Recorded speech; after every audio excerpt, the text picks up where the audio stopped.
Spirito di abnegazione dei lavoratori, dei vigili del fuoco e tennei e siciliani soprattutto, ma anche di tutta Italia, sicuramente il nostro intervento è incommiabile, però noi ci chiediamo, non possiamo allo stato attuale nel 2018 decidere chi dobbiamo salvare e chi deve aspettare a causa delle mancanze. Perciò noi chiediamo alle istituzioni, anche al sindaco che è la massima autorità della protezione civile in caso di emergenza, di fare una missiva al Dipartimento e al Governo per fare arrivare le unità che mancano.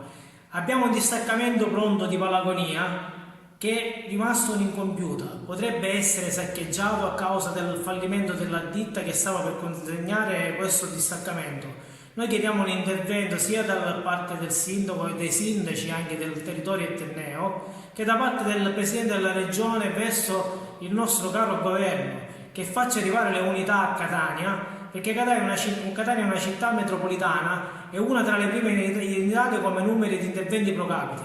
Noi lavoratori etnei siamo stanchi, da anni che denunciamo queste criticità e vogliamo delle risposte esaustive. Sicuramente torneremo in piazza per rimarcare queste criticità, perché noi vogliamo la salvaguardia sia dei lavoratori ma anche della popolazione. La popolazione paga un servizio e vuole un servizio efficiente.